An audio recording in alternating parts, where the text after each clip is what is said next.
दिनकर जी की रचना थी जो, उसमें एक रश्मि रथी में, जहाँ तक मुझे याद आ रहा है, उसमें कुछ लाइनें थी कि जब कृष्ण जी को वहाँ पे अपमानित किया जाता है, दुर्योधन कहता है बंदी बना लो, तो उसमें है कि हरि ने भीषण गुंजार किया, हुंकार किया, अपना स्वरूप विस्तार किया। तो मुझे इस बात पे थोड़ा सा, हालांकि उतना उतनी मेरी क्षमता नहीं है, मुझे लगा कि थोड़ी सी सहमत हुई कि उनको ओंकार करने की आवश्यकता नहीं है, नहीं है, कोई आवश्यकता नहीं है, उनकी उपस्थिति स्वयं ओंकार है।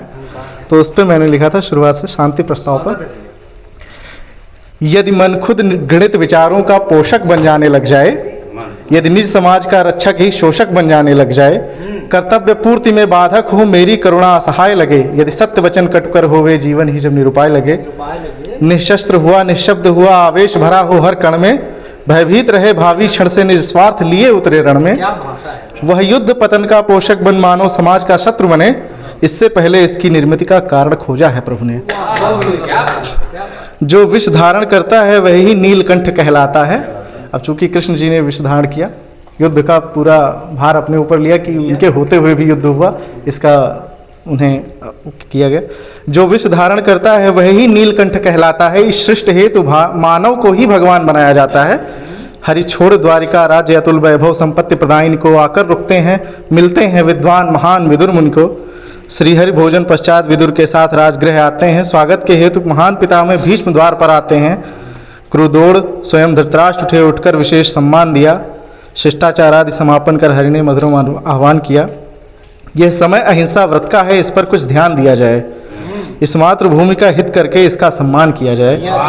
ना रक्त बहे यदि बहे प्रेम की नदी बहे, पांडव भी साथ रहें तो साक्षी सदी रहे, यमुना के जल के साथ प्रीति की छटा रहे, सर्वत्र हस्तिनापुर की अद्भुत घटा रहे, चहुओर विनाश न हो अस्तित्व विकास रहे, संसार अंध न छाए दीप प्रकाश रहे, सम्मान पराक्रम बल का प्रखर पणेता हो, सन्नत मस्तक हो भारत विश्व विजेता हो। बहुत क्या बात है, मैं मांग रहा, बस मांग रहा, कोई अधिकार नहीं मेरा, इच्छा हो दो या बैर करो, कोई प्रतिकार नहीं मेरा। पांडव भी अपने बांधव हैं, यदि इसको आप समझते हैं, फिर क्यों अपने वचनों से दुर्योधन को रक्षित करते हैं। यदि राज्य बराबर देने में संकोच हो रहा हो तो कह दो, यदि राज्य बराबर देने में संकोच हो रहा तो कह दो, है एक और प्रस्ताव गाँव, बस 5 गिने से घर दे दो।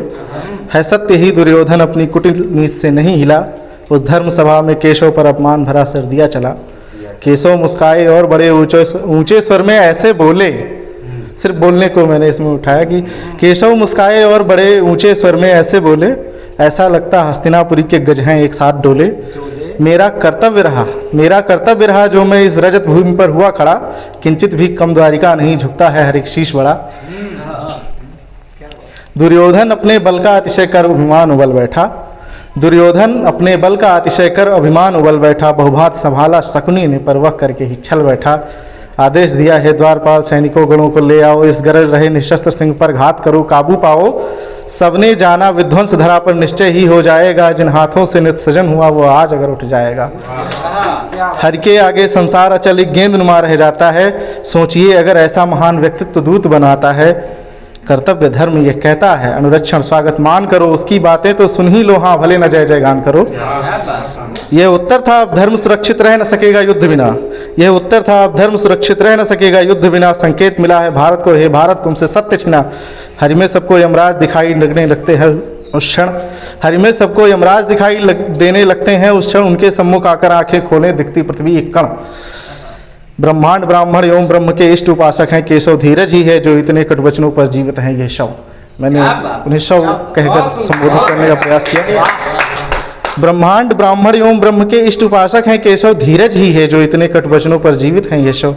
जिनको भारत अपना सर्वस्व समर्पित करने को व्याकुल, जिनके शुभ चरण चूमने को बचपन में थी यमुना आकुल, जिन केशों के खुलने से जग निश्मय हो जाने का भय है, जिनकी माधुर मुस्कान वचन के लिए लिखा जाता जय है।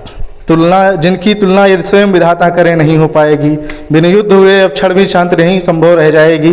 भगवान लौटकर प्रिय पांडवों को सब वृत्तांत सुनाते हैं, तत्समय विनाश विकार प्रलय के सब लक्षण दिख जाते हैं। प्रभु शांत हुए हैं, शांति वार्ता आदि क्रम से निवृत्त हैं, अब धर्म युद्ध करवाने को भारत के कार्यों में रत हैं।